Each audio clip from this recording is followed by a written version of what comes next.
Hi students, welcome to PhD jobs and admission. This is Gauri. So हम सभी exactly Central University of Gujarat, यहाँ पे जो इस साल के लिए पीएचडी एंट्रेंस टेस्ट होने वाली है, उसमें जो रिसर्च मेथोडोलॉजी के लिए मैं आप सभी के लिए लेक्चर सीरीज़ ले रही हूँ।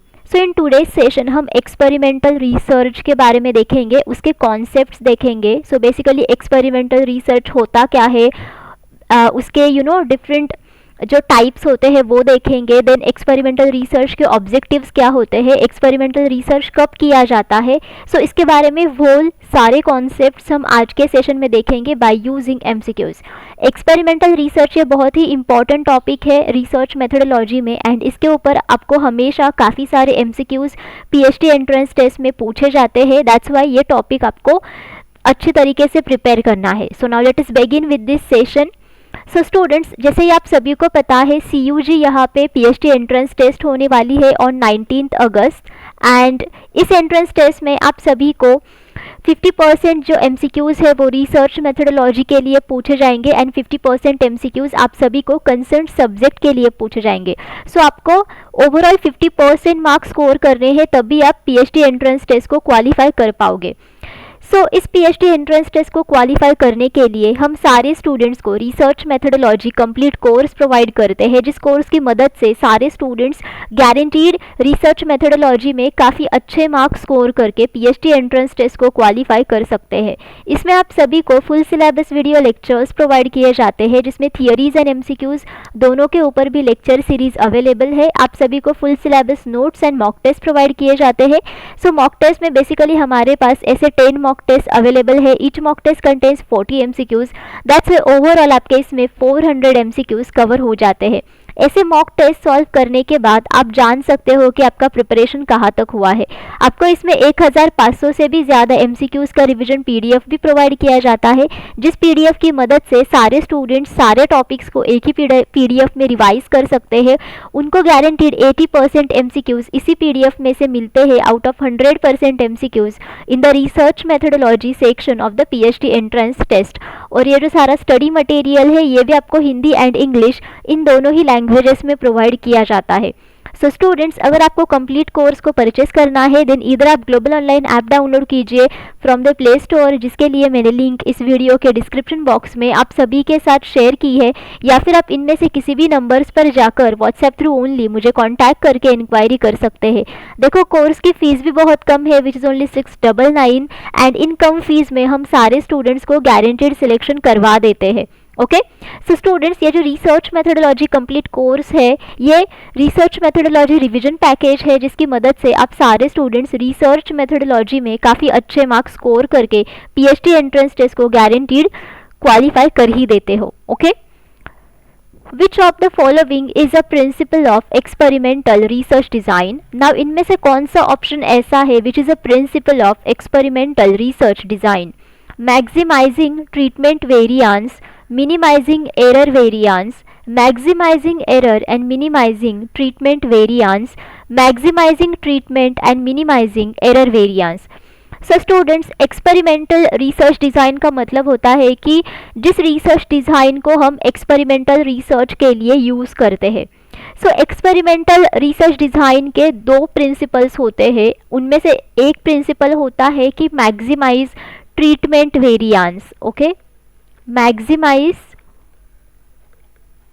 ट्रीटमेंट वेरिएंस, इसका मतलब यह होता है कि ट्रीटमेंट ग्रुप्स जो होते हैं, उन ग्रुप्स के बीच में जो वेरिएबिलिटी होती है वो ज़्यादा होनी चाहिए।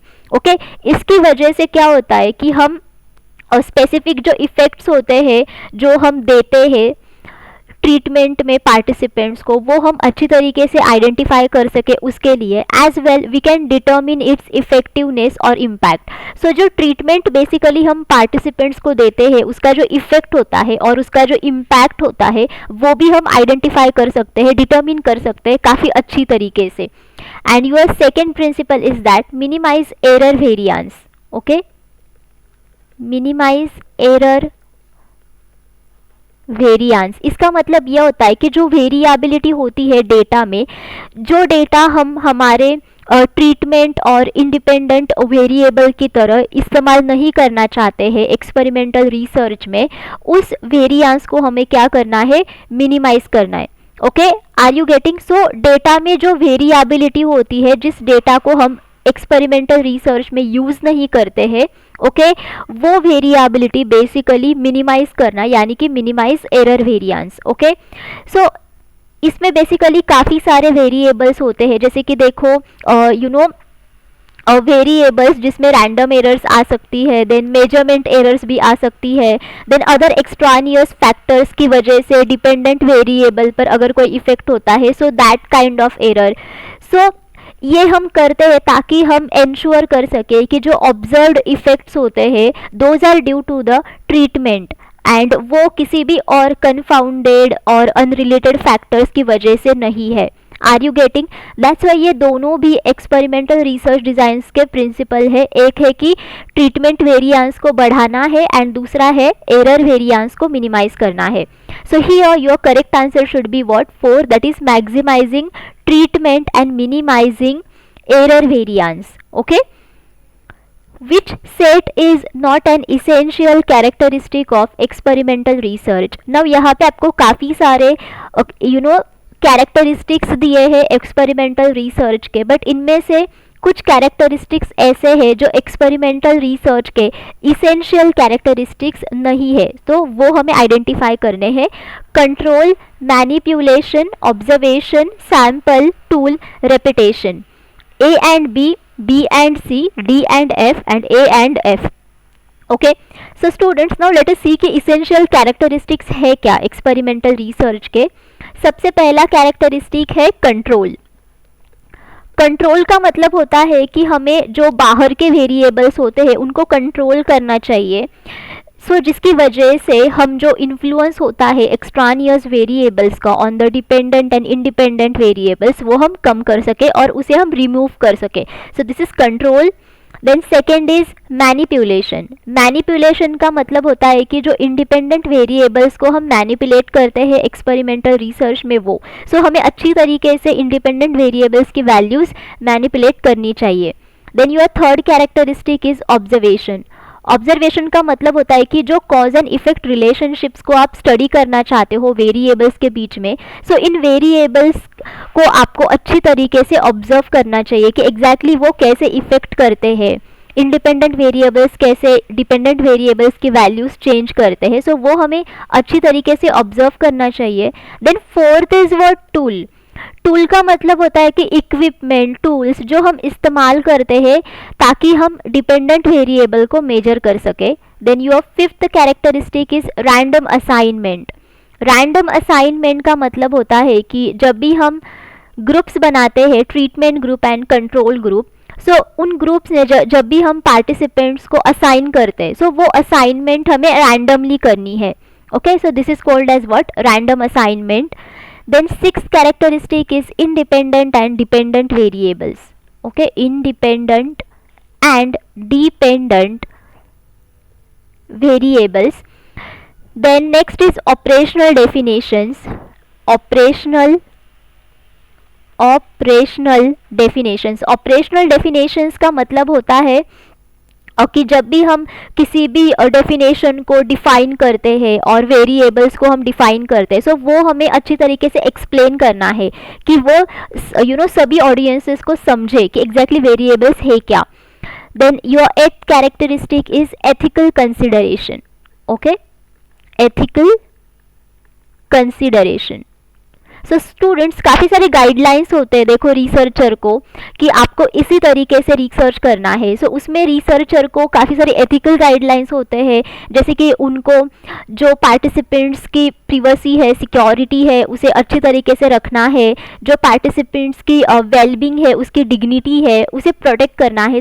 ये एथिकल कंसिडरेशंस भी बहुत ही इंपॉर्टेंट होते हैं एक्सपेरिमेंटल रिसर्च के। All of these are the essential characteristics of experimental research, and if you see all of these options, then you will understand that sample and repetition ये essential characteristic नहीं है experimental research का। That's why here your correct answer should be what? 3, that is D and F. Okay, now students, हम Central University of Gujarat PhD entrance test को qualify करने के लिए सारे स्टूडेंट्स को पेपर 2 का भी स्टडी मटेरियल प्रोवाइड करते हैं, जिस स्टडी मटेरियल की मदद से सारे स्टूडेंट्स पेपर 2 में भी काफ़ी अच्छे मार्क्स स्कोर करते हैं। इसमें आप सभी को full syllabus notes and MCQs provide किए जाते हैं। सो एमसीक्यूज सेक्शन में आपको most expected MCQs and PYQs provide किए जाते हैं, जिनकी मदद से सारे स्टूडेंट्स पेपर 2 में काफ़ी अच्छे मार्क्स स्कोर करके पीएचडी एंट्रेंस टेस्ट को गारंटीड क्वालिफाई कर ही सकते हैं। पेपर 2 स्टडी मटेरियल की फीस है 999 एंड इनकम फीस में हम सारे स्टूडेंट्स का गारंटीड सिलेक्शन करवा देते हैं। सो स्टूडेंट्स, यहाँ पे जितने भी सारे ये सब्जेक्ट्स मैंने मेंशन किए हैं, इन सारे सब्जेक्ट्स के ऊपर हमारे पास करंटली पेपर 2 का स्टडी मटेरियल अवेलेबल है। अगर आपको किसी और सब्जेक्ट के लिए स्टडी मटेरियल चाहिए देन आप मुझे कमेंट करके पूछ सकते हो। टू ज्वाइन आवर कोर्सेज आप इनमें से किसी भी नंबर्स पर जाकर व्हाट्सएप थ्रू ओनली मुझे कॉन्टैक्ट करके इंक्वायरी कर सकते हैं। सो स्टूडेंट्स, ये जो पेपर 2 का स्टडी मटेरियल है ये आप सभी को एंट्रेंस टेस्ट को क्वालिफाई करने के लिए बहुत हेल्पफुल होगा। एज वेल ये आप सभी के लिए इंटरव्यू सेशन के लिए भी बहुत अच्छा काम करेगा, बिकॉज इंटरव्यू सेशन में आप सभी को कंसर्न सब्जेक्ट के लिए काफ़ी सारे क्वेश्चंस पूछे जाते हैं। Okay, which of the following is not an important criteria of experimental design. Now इनमें से कौन सा एक्सपेरिमेंटल डिजाइन का इंपॉर्टेंट क्राइटेरिया नहीं है। ओके, आपको यहाँ पे क्राइटेरिया के बारे में पूछा है। Okay, appropriateness, adequacy of control, validity, population. So students, जो इंपॉर्टेंट क्राइटेरियाज है एक्सपेरिमेंटल डिजाइन के वो हम यहाँ पे देखते हैं। सबसे पहला क्राइटेरिया है एडेक्वेसी ऑफ कंट्रोल। एडेक्वेसी ऑफ कंट्रोल का मतलब होता है कि जिस वेरिएबल को आप कंट्रोल करना चाहते हो उसे आपको अच्छी तरीके से कंट्रोल करना चाहिए, and there should be somehow that kind of environment and instrument कि आप एक्सट्रानियस वेरिएबल्स को कंट्रोल कर सके। Then your second criteria is your validity. देखो, हर एक रिसर्च की वैलिडिटी होती है। ओके, सो इस एक्सपेरिमेंटल डिज़ाइन का जो इम्पोर्टेंट क्राइटेरिया ये होता है कि वैलिडिटी उसको होनी चाहिए, यानी कि एक्यूरेसी होनी चाहिए। Then your third criteria is replication. Replication का मतलब होता है कि किसी भी सिचुएशन में ये एक्सपेरिमेंटल डिज़ाइन किसी और दूसरे रिसर्चर को रेप्लिकेट करना चाहिए और it should be able to replicate. Okay, then fourth criteria is what, randomisation. Randomisation का मतलब होता है कि आपको पार्टिसिपेंट्स को रैंडमली असाइन करना है in treatment and control groups.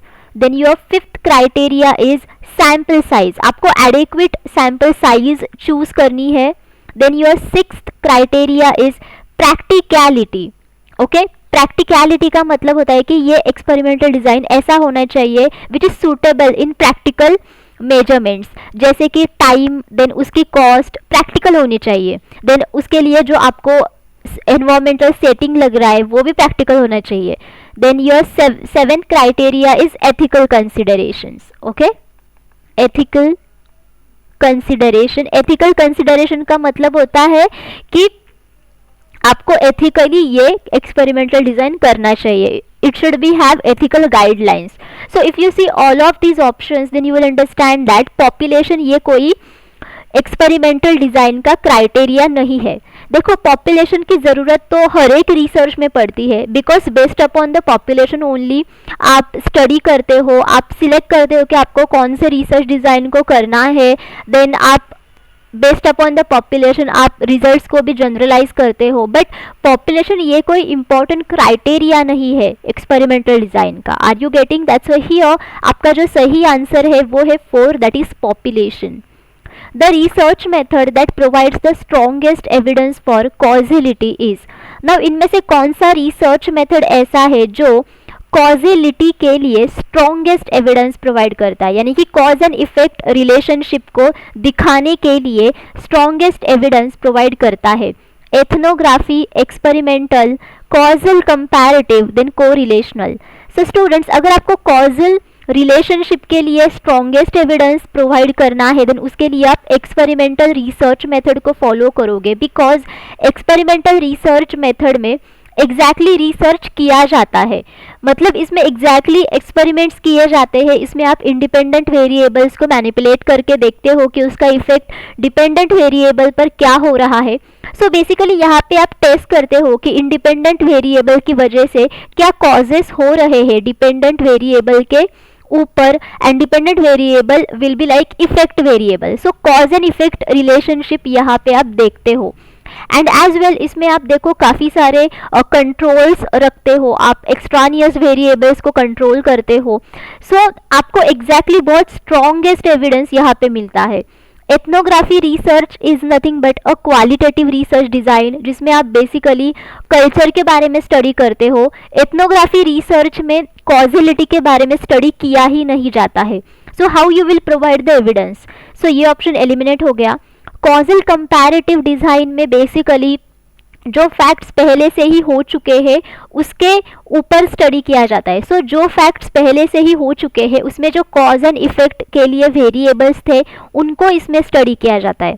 Okay, correlational में बेसिकली आप एक्सपेरिमेंट्स तो करते ही नहीं हो। कोरिलेशनल रिसर्च ये एक नॉन एक्सपेरिमेंटल स्टडी है जिसमें एक्सपेरिमेंट्स किए बिना आप वेरिएबल्स का कोरिलेशन स्टडी करते हो। You only basically identify the correlation between the two variables, and इसमें कॉज एंड इफेक्ट रिलेशनशिप को स्टडी नहीं किया जाता है।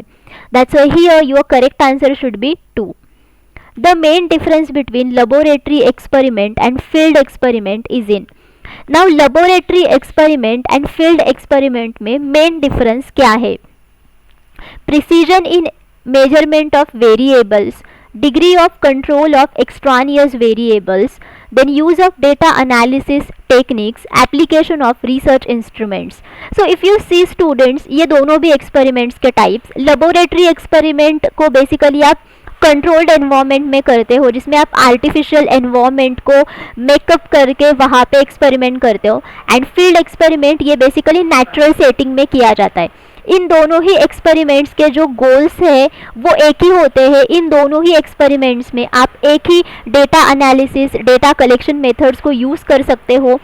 आपका जो प्रिसीजन होता है मेजरमेंट का अबाउट द वेरिएबल्स वो भी दोनों में भी सही होता है।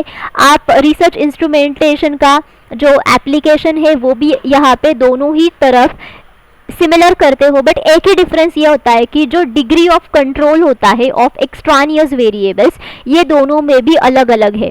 बिकॉज एक्सपेरिमेंटल रिसर्च अगर आप लेबोरेटरी में करते हो देन उसमें आप एक्सट्रानियस वेरिएबल्स को काफ़ी अच्छी तरीके से कंट्रोल कर सकते हो, बिकॉज ये आर्टिफिशियल एनवायरनमेंट होता है, it's in your hand. But field experiment में आप नेचुरल सेटिंग्स में करते हो एक्सपेरिमेंट, यानी कि यहाँ पे जो एक्सट्रानियस वेरिएबल्स होते हैं उनको कंट्रोल करना बहुत ही डिफ़िकल्ट होता है। सो यहाँ पे बेसिकली आप एक्सट्रानियस वेरिएबल्स को कंट्रोल कर ही नहीं सकते हो। So this is the main difference between laboratory experiment and field experiment. Extraneous variables का मतलब होता है कि ऐसे फैक्टर्स जिनको आप बेसिकली स्टडी नहीं करना चाहते हो एंड उनकी वजह से आपके रिसर्च के रिजल्ट्स में काफ़ी इफेक्ट्स होने लगते हैं। Okay, these are the extraneous variables. An investigator uses two matched groups, okay, to compare effectiveness of two methods of teaching science. This study would come in the ambit of. Now, अगर कोई investigator दो matched groups को use कर रहा है ताकि वो compare कर सके कि दो मेथड्स जो होते हैं टीचिंग साइंस के उसका इफेक्टिवनेस क्या हो रहा है। सो इस स्टडी को आप क्या बोलोगे? Experimental study, causal comparative study, descriptive survey study, phenomenological study. So देखो स्टूडेंट्स, यहाँ पे आप दो मैच्ड ग्रुप्स का यूज़ कर रहे हो ताकि आप कंपेयर कर सके कि टीचिंग साइंस के जो दो मेथड्स हैं उनका इफेक्टिवनेस इन ग्रुप्स के ऊपर क्या हो रहा है। सो बेसिकली आप यहाँ पे कॉज एंड इफेक्ट रिलेशनशिप को स्टडी करना चाहते हो। बेसिकली यहाँ पे आप देखना चाहते हो कि कॉज एंड इफेक्ट रिलेशनशिप कितना हो रहा है। सो उसे देखने के लिए आप एक्सपेरिमेंटल स्टडी को करोगे। ओके, कॉजल कंपैरेटिव स्टडी किया जाता है जब अगर कोई फैक्ट पहले से ही हो चुकी है बट यहाँ पे फैक्ट हुई नहीं है, आपको टेस्ट करना है। सो ये ऑप्शन एलिमिनेट हो गया। डिस्क्रिप्टिव सर्वे स्टडीज़ में आप क्वेश्चंस पूछते हो टू योर रिस्पोंडेंट्स, बट ये जो क्वेश्चंस होते हैं ये बेसिकली डिस्क्रिप्टिव टाइप क्वेश्चंस होते हैं, यानी कि ओपन एंडेड क्वेश्चंस होते हैं, एंड रिस्पोंडेंट्स आपको इन क्वेश्चंस के लिए डिस्क्रिप्टिव आंसर्स भी प्रोवाइड करते हैं। सो इसके थ्रू आपको रिस्पोंडेंट्स के ओपिनियंस मिलते हैं जिनके थ्रू आप रिसर्च कर सकते हो। फेनोमेनोलॉजिकल स्टडी ये क्वालिटेटिव रिसर्च मेथड है जिसमें बेसिकली आप कोई भी इंडिविजुअल या फिर ग्रुप ऑफ इंडिविजुअल्स को एक सेटिंग्स में रखते हो and because of that settings वो अलग से बिहेव करते हैं.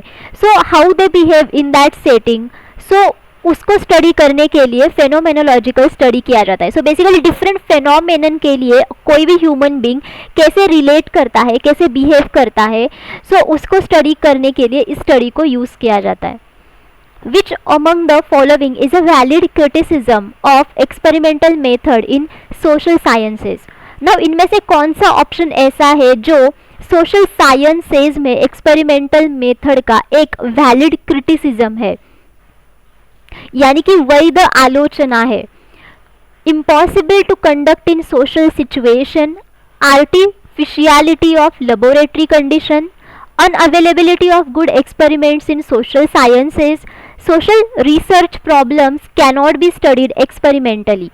So students, social sciences का मतलब होता है कि science about the society. So social sciences के बारे में स्टडी करने के लिए हमें ज़्यादातर क्वालिटेटिव रिसर्च मेथड्स का यूज़ करना पड़ता है, बिकॉज सोशल साइंसेस में बेसिकली हम ह्यूमन एक्सपीरियंसेस के बारे में स्टडी करते हैं. सो उन्हें स्टडी करने के लिए ह्यूमन क्वालिटीज़ के बारे में स्टडी करना इसेंशियल होता है. सो क्वालिटीज़ के बारे में स्टडी करने के लिए क्वालिटेटिव डेटा को यूज़ करके स्टडी किया जाता है. That's why it is somehow difficult to do experimental method in social sciences. So वो difficult क्यों है, उसके पीछे के reasons क्या है? So सबसे पहले reason यही होता है कि artificiality. Okay, artificiality का मतलब होता है कि हम artificial background create करते हैं. So इस artificial background की वजह से जब भी हम डेटा को वेरीफाई करते हैं और जब भी हम रिजल्ट के लास्ट स्टेप पे आते हैं, वेरिफिकेशन स्टेप पे, सो ये वेरिफिकेशन आपको फॉल्स मिलता है, बिकॉज ये तो नेचुरल एनवायरनमेंट है नहीं, this is artificial environment. Because हर एक इंसान नेचुरल सेटिंग में अलग बिहेव करेगा दैन द आर्टिफिशियल. दो आप आर्टिफिशियल सेटिंग नेचुरल की जैसे बनाओ, but still you will get false verification. So ये उसके पीछे का रीज़न है. Second reason is lack of random sampling. देखो सोशल साइंसेज में अगर हम एक्सपेरिमेंटल मेथड्स को करते हैं देन उसमें रैंडम सैम्पलिंग का इस्तेमाल नहीं कर सकते. Basically it is not possible. And the third is one triviality. So if you see all of these options, then your correct answer should be 2, artificiality of laboratory condition. Okay. The sequence of stages in experimental research is. Now experimental research में sequence of stages आपको यहाँ पे दिए हैं and आपको correct sequence लगाना है. Selecting of the setting, operationalization of variables, administration of the experiment, selection of the experimental design, analysis and interpretation of results. So आपको यहाँ से एक correct और सही option चुनना है. So आपका जो सही ऑप्शन यहाँ पे आएगा वो आएगा ऑप्शन 3, बिकॉज सबसे पहले आप सेटिंग को सिलेक्ट करोगे कि एग्जैक्टली आपको कहाँ पे एक्सपेरिमेंट करना है, मतलब लेबोरेटरी सेटिंग में करना है या आपको फील्ड एक्सपेरिमेंट में करना है, लाइक दैट. सो वो आपको देखना पड़ेगा. Then your next step would be experimental design को सिलेक्ट करना, कि आपको कौन से एक्सपेरिमेंटल डिज़ाइन को चूज़ करना है. देखो काफ़ी सारे एक्सपेरिमेंटल डिज़ाइंस होते हैं, ओके, उनमें से एक का आपको चूज़ करना है. Then your next step will be operationalisation of variables. आपको वेरिएबल्स बताने हैं, वेरिएबल्स की डेफिनेशन बतानी है. आपको वेरिएबल्स को देखना है कि कौन सा इंडिपेंडेंट है, कौन सा डिपेंडेंट है, कौन से वेरिएबल्स को कंट्रोल करना है, कौन से नहीं करना है. Then your next step will be administration of experiment. So आपको यहाँ पे एग्जैक्टली एक्शन लेनी है, आपको एक्सपेरिमेंट्स करने हैं, okay. Then your last step would be analysis or and interpretation of results. Okay, that's your correct answer should be 3. Which of the following are the means of control in experimental research? Now यहाँ पे कौन से options ऐसे हैं जो experimental research में means of control है, यानी कि इनमें से कौन से मेथड्स ऐसे हैं जिनके थ्रू हम वेरिएबल्स को कंट्रोल कर सकते हैं. Controlling physical settings, choice of participants, statistical analysis, focusing on short term effects, side tracking the causal factors.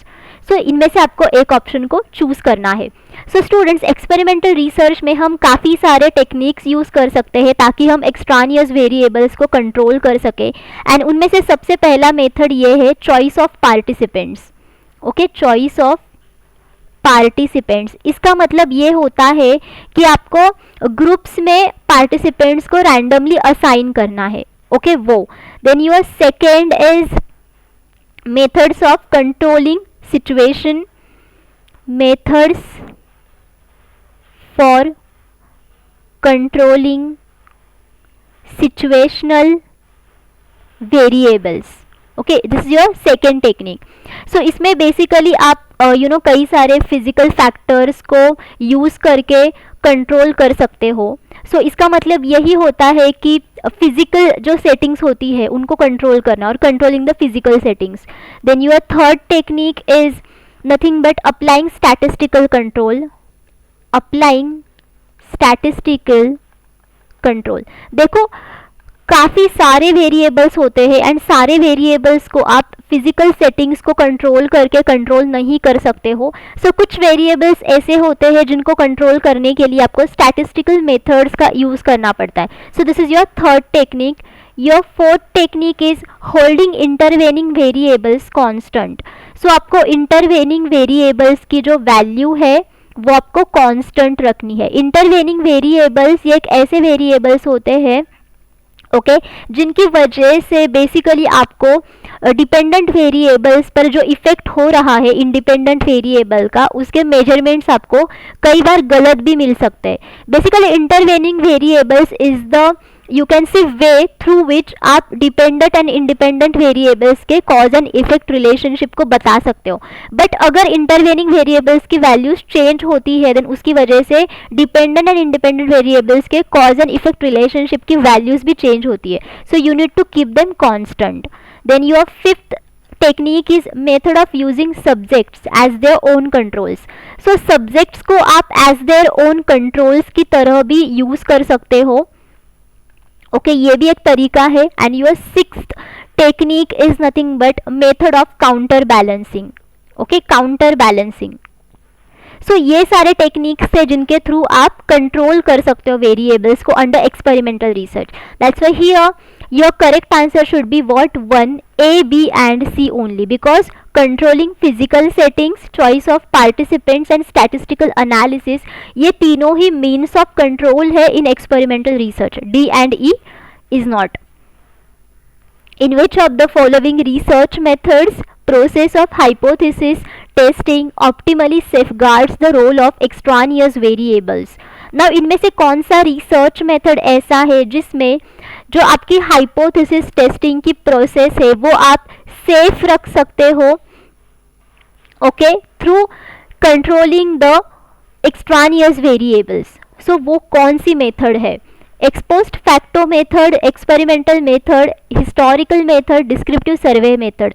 So obviously students the method would be experimental method, because experimental method में it is really very possible कि आप extraneous variables को control कर सकते हो and you can basically keep your process of hypothesis testing optimally safeguards. It is possible. ये तो हमने इसी सेशन में देखा। एक्सपोस्ट फैक्टो मेथड में बेसिकली जो फैक्ट्स हो चुके हैं उसके ऊपर स्टडी किया जाता है, जैसे कि हमने कॉजल कंपैरेटिव मेथड के लिए भी देखा था उसी तरीके से। हिस्टोरिकल मेथड में पास्ट इवेंट्स के बारे में स्टडी किया जाता है। डिस्क्रिप्टिव सर्वे मेथड भी हमने देखा। So in other research methods extraneous variables के जो रोल्स होते हैं उनको कंट्रोल करना, उनके रोल्स को सेफ रखना, ये उतना पॉसिबल नहीं है जितना एक्सपेरिमेंटल मेथड में पॉसिबल होता है। बिकॉज एक्सपेरिमेंटल मेथड में हम खुद एक्सपेरिमेंट्स करते हैं, हम आर्टिफिशियल एनवायरमेंट्स बनाते हैं। So it is quite possible, ये पॉसिबल है but not in other research methods. That's why here your correct answer should B 2. So students, thank you for watching this session. I hope all of you understood everything जितना भी मैंने इस session में आप सभी के साथ डिस्कस किया है। बट स्टिल अगर आपको कोई डाउट है आप मुझे कमेंट करके पूछ सकते हो।